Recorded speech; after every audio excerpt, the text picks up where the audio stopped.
Hi everyone, my name is Vaishali and this is the Carajana podcast. Today I am here with Bharat.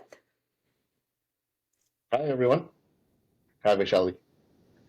Hi. So my first question for you is what specific goals and aspirations drive the work you engage in? Yeah, sure. Well, I am kind of in a professional job. I've been doing this for um, many years. Just a little background on myself. I'm a engineering graduate by education, and I actually was in the Navy for 7 years. Wow. And that background is actually important to the story.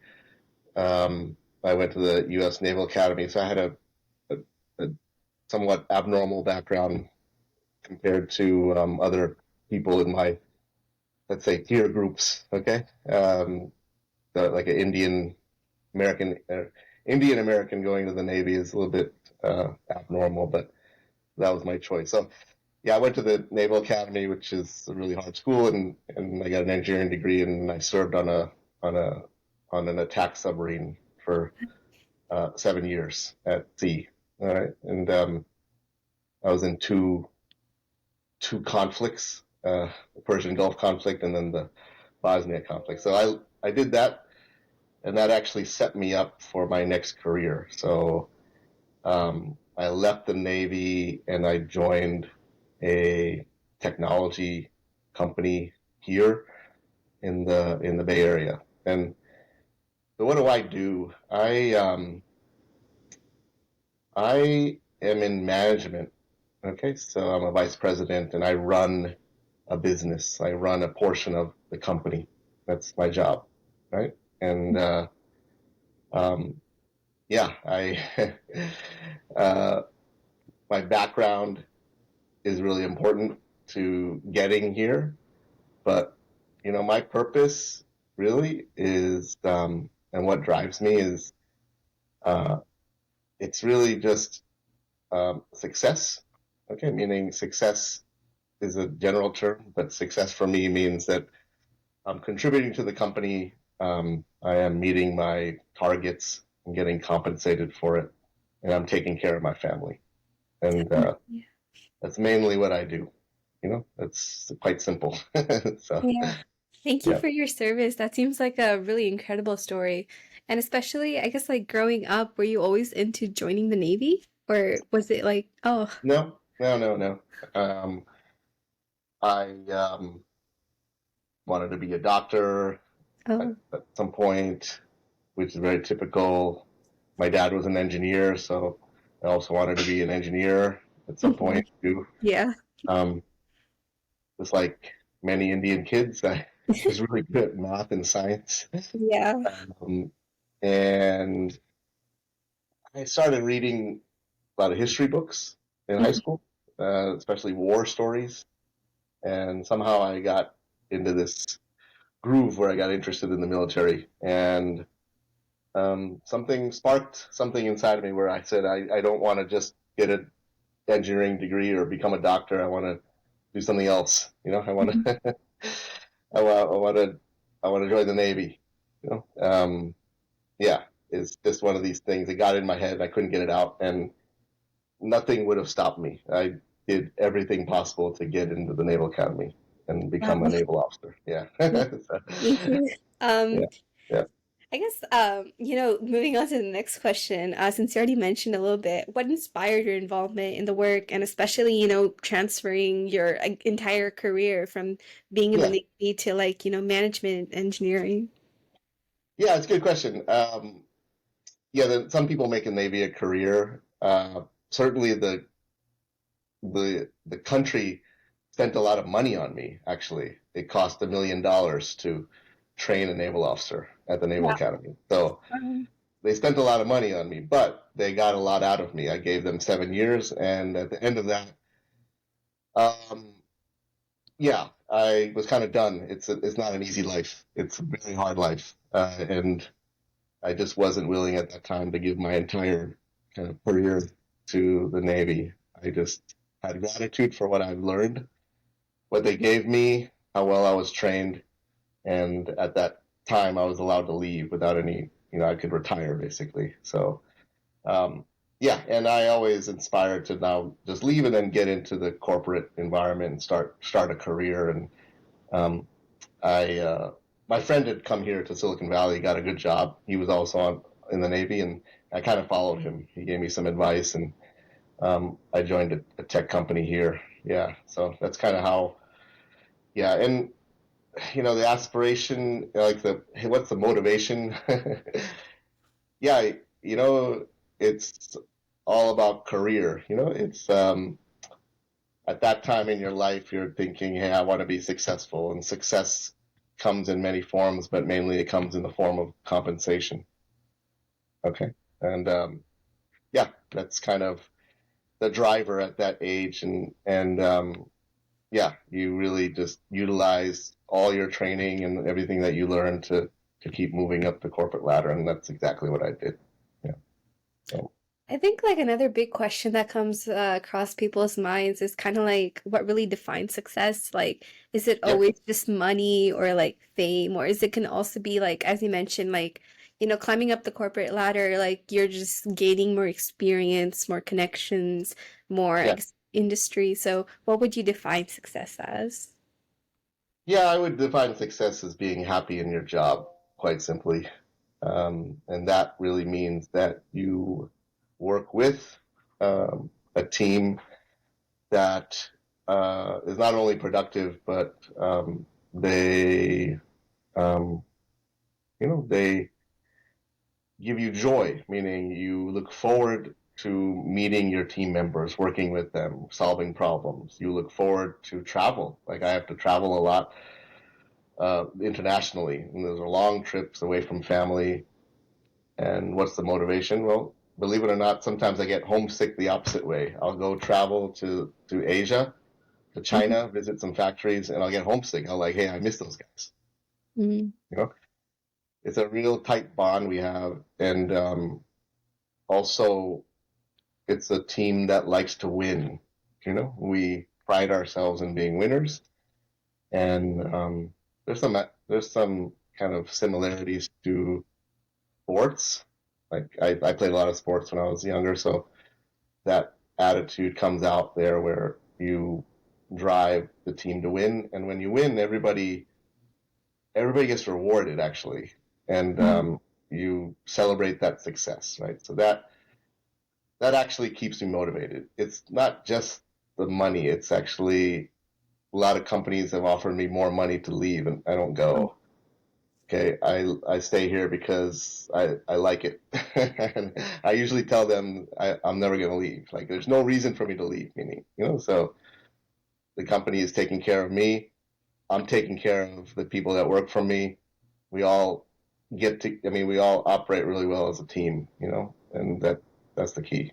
Yeah. Yeah, that's very like inspiring, especially, there's many tech people out there trying to like dealing with stress environments, Yeah. especially in FAANG companies. So yeah, I think people should just enjoy like where they're like if they're very comfortable in their scenario, right? They shouldn't really have to deal with constant amounts of, I guess, like I'm not sure if it's the right word, like politics sort of thing in Yeah. We call it toxic environment. yeah, toxic environment. Yeah. Yeah. You don't have to sugarcoat it. Yeah. Yeah. So you don't want to be in a toxic environment. Hmm. Everybody has job stress. We have the word stress is overused, but stress is okay. It's Hmm. not really stress unless it stays in your system, okay, and you hang on to it. But stress can come like, hey, I got to get this done because this is what we're trying to do, and I got to get moving. That moves you. It puts you into action, okay. And as long as you don't hold on to it, or if you make a mistake, just move on from it. You solve it as a team, fix it, you own up to it, and you don't hide it, and you move on. And you don't hang on to it, so then it doesn't really it doesn't stay as stress in your system. Okay. And yeah, it makes work more enjoyable that way, right? But yeah, there are toxic environments. You got to really watch out for that. Politics, Hmm. backstabbing, people gossiping. Oh yeah. inappropriate and inappropriate behaviors, um, unethical behavior, right? Lack of integrity. The company I work for doesn't have any of that. It's very ethical. We do the right thing, and the main thing is that we take care of people. We take care of our people. We go through extreme measures to take care of people. So that makes that then you're really taken care of too, right? Um, Definitely. Yeah. yeah. So I guess when reflecting on your work, what are some of the most formidable challenges you've encountered and how have you yeah, navigated through them? yeah. So the it depends on the time of your career. So early in someone's career, they are not really managing a lot of people, but they have to contribute. Okay, you have to be a contributor. You have to contribute to the team and the company and make a name for yourself, a reputation. Right? Yeah. So then that's kind of what you focus on, and that's where you get your motivation from. That's what kind of drives you. Okay. Um, Mhm. at the same time, you typically sometimes you'll be newly married or you have a young family. You're balancing. Okay, you're balancing your quality of life and taking care of everybody, and also taking care of your job. So yeah, there's a little balancing and compromise. If both spouses work, then there's like you work as a team to get everything done. So all that stuff. So then, but as you move out through your career, your some of your focus and your priorities change. So as you get older, your kids don't need you as much. Okay, they're on their own. Um, you actually can put more into work, believe it or not, and your career starts to accelerate. Okay, and you're given more responsibility too, and you know more. You're more experienced. The company gives you more to do. You start this acceleration into management. All right, and the biggest, most critical thing about management is is attracting, retaining, and developing talent, people, right? People run businesses, not product, Mhm. not technology, right? Um, so yeah, it's the most challenging thing we have to do is finding the right people, attracting them to the company, keeping them in the company, and training them, you know, so Mhm. developing them into, next, so they can keep moving up. So Mhm. And making sure like they actually do the work, don't lack off. yeah, yeah, yeah. We keep them motivated, but Mhm. that's if you have good employees, you don't have to worry about that. You worry more about, hey, am I, are they in the right job? Are they learning the right thing? Am I giving them the right jobs to do? Am I giving them access so they can learn? Um, yeah, yeah. Um, we spend a lot of time thinking about that because uh, it's the number one thing that limits our success is the talent that we have in the company. So, Mhm. Definitely. I guess like it's kind of like we can generalize it to like anyone who wants to open a startup, right? They would want to be with yeah. the right team, right? The best mindsets.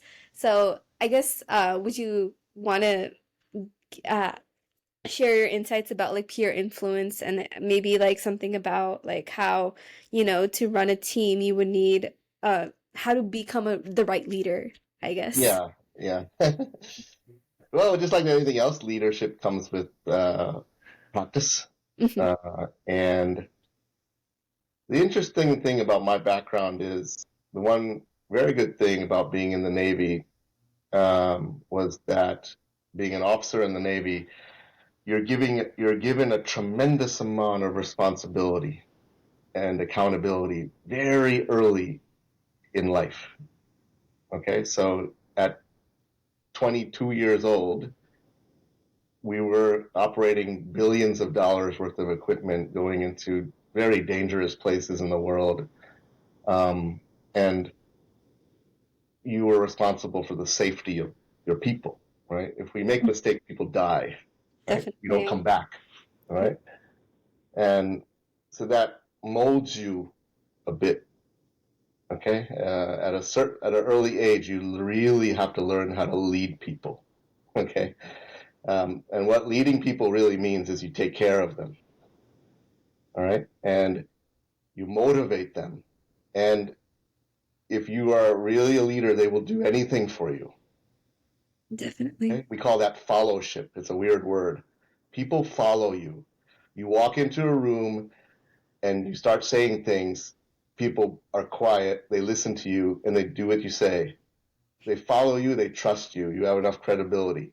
Not that you never make mistakes, okay?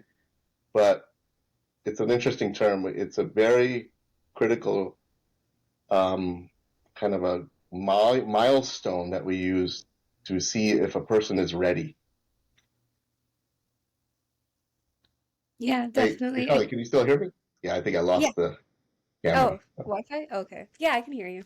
Yeah, I'm back. I'm back now. Okay, good. Yeah, I just lost it for a second. But yeah, it's kind of it's the milestone where if we, hey, is this person ready for like a really bigger role, like a director or you know, Mhm. VP role or something like that? Yeah, So, yeah, I think like I've heard a lot of stories where some leaders are very demanding, authoritative. So, I think like um a crucial skill of being a leader is being empathetic, right? And especially like yeah, understanding of their team or like I guess employees yeah. circumstances.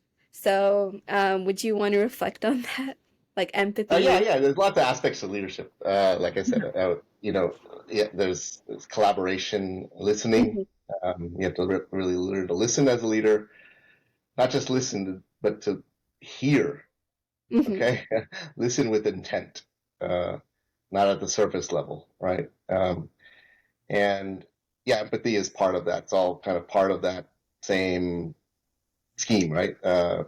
Yeah. Really putting yourself in the other person's shoe for a little bit so you can see their perspective and not being too rigid.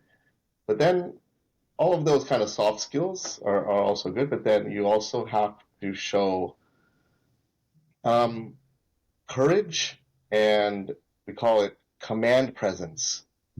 Okay? You shouldn't be afraid of telling people what to do and shouldn't be afraid of saying no.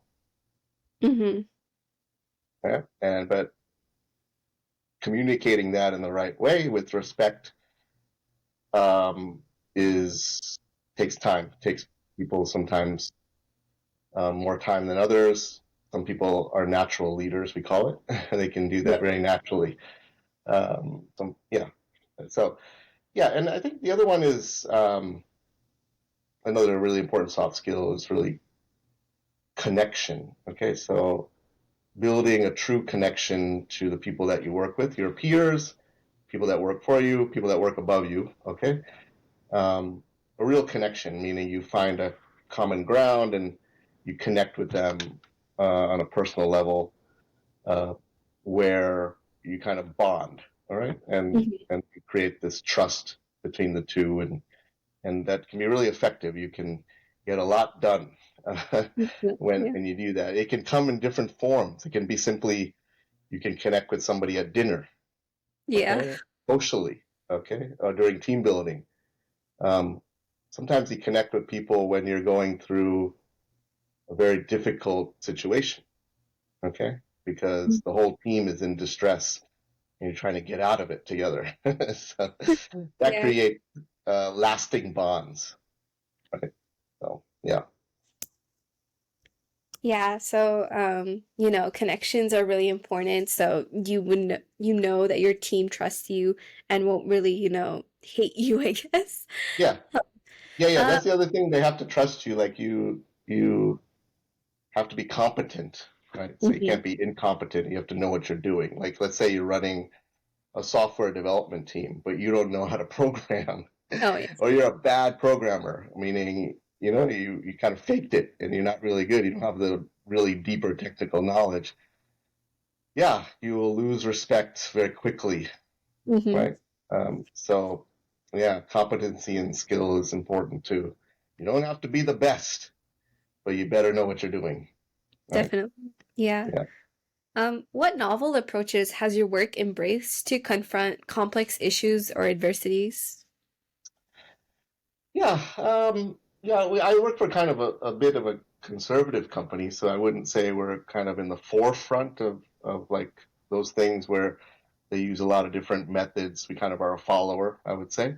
Um, Mm-hmm. and, and, HR, human resources, they kind of enable a lot of that. They trainings and tools that we have that we can use to help people through situations, through adversity, conflict management, all these kind of things. But I think the key thing is really kind of going back to what I was saying before is if you look at novel approaches, okay, um, sometimes it doesn't have to be totally new.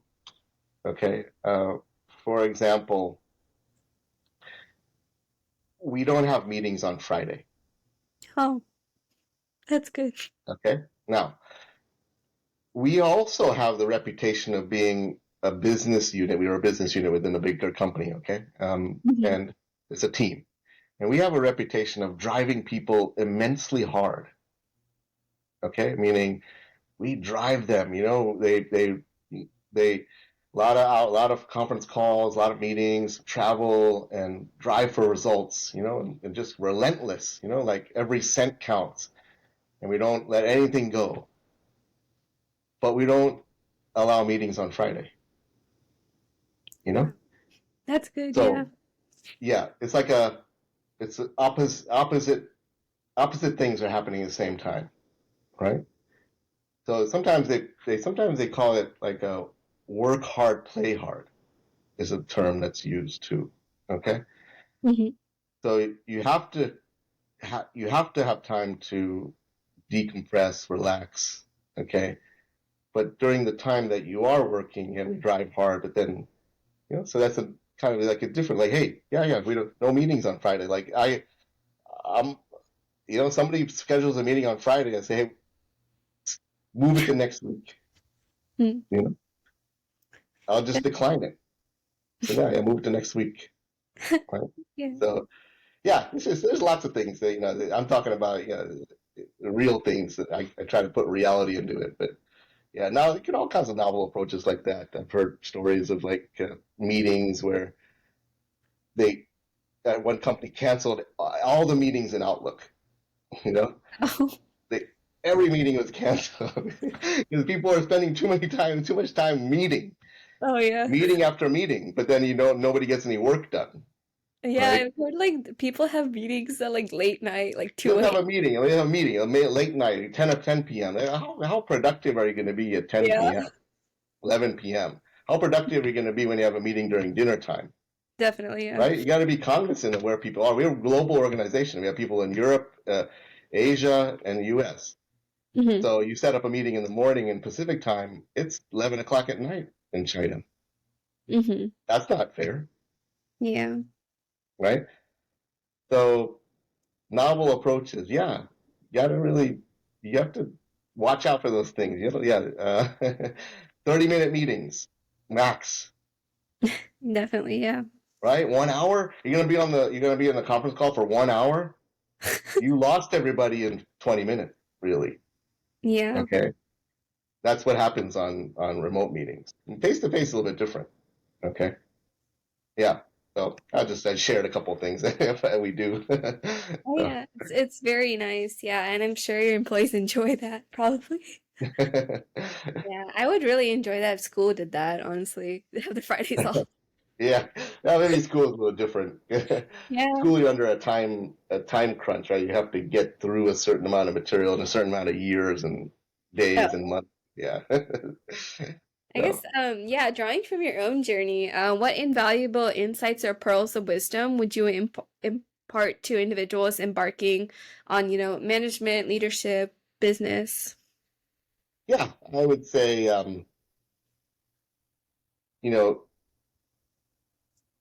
make sure you um pick something to do that um drives you. Okay. Meaning it gets you up in the morning. Hmm. Yeah. Gets you moving. Right. A lot of people say, make sure you do something that you enjoy. I didn't use that word actually. Okay. Specifically because enjoy meaning like, hey, are you really enjoying yourself? You're going through 100 emails, all that. Is that enjoyable? No, but something is motivating you to do it. Okay, and the outcome, the milestone, could be enjoyable if you're successful.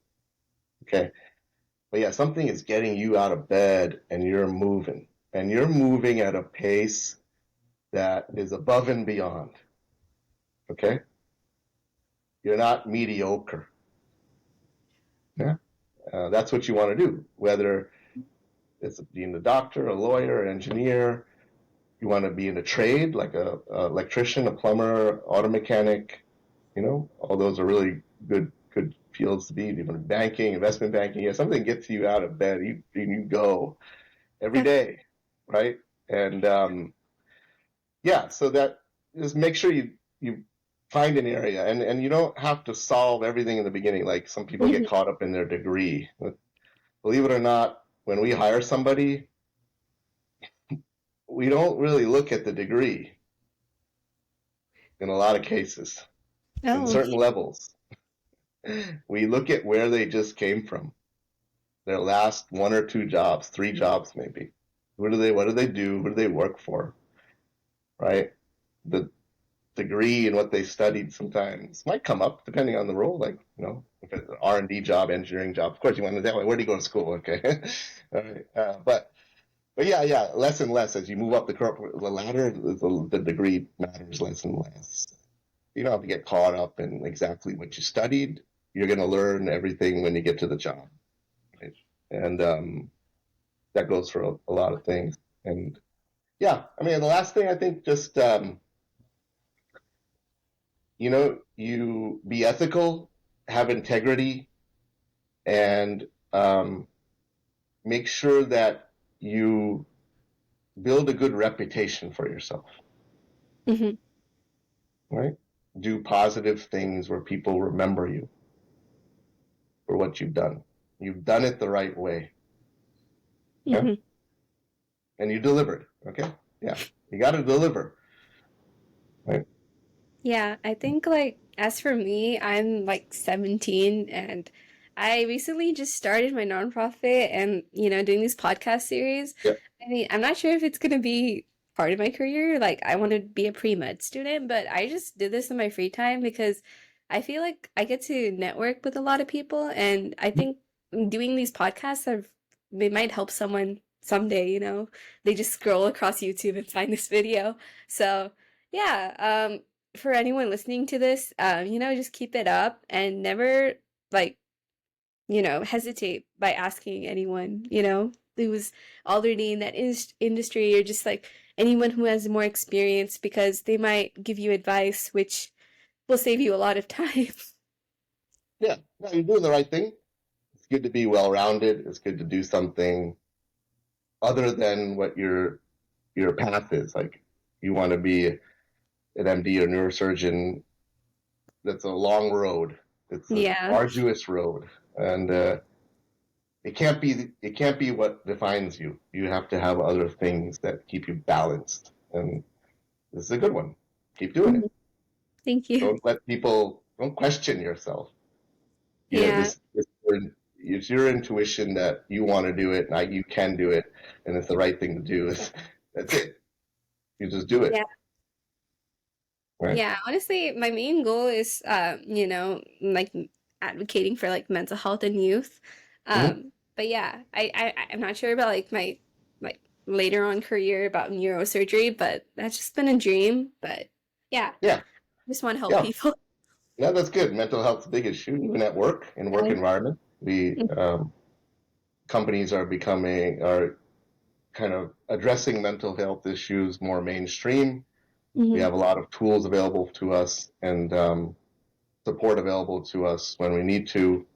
And also, it's okay to like kind of go to your team and say, hey, I need to take a break, or let's do it a different way, or let's cut down on these meetings. Let's, like you're Yeah. really trying to take care of people because you feel like, hey, we're starting to fall apart, right? Hmm. People are getting too worked up, too stressed. They're holding on to it, and but Yeah. but yeah, it's really important. Um, I meditate actually every day, so um, that's helpful.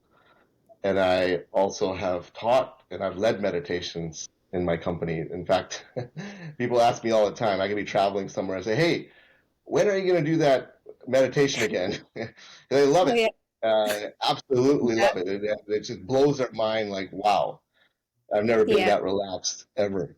And they look forward to the next one. Next one. Like, um, yeah. I've been a little bit lazy this year. I haven't done a lot of them, but yeah, yeah, it's a good Yeah. good way for me to give back in my own company. Yeah, I think like Korea has really helped me really go through high school, especially, dealing with all the AP courses. But I think like satsangs are also pretty relaxing too. I like coming on Fridays and doing all that. Yeah, that's good. Yeah, it's Yeah. good to have a routine also.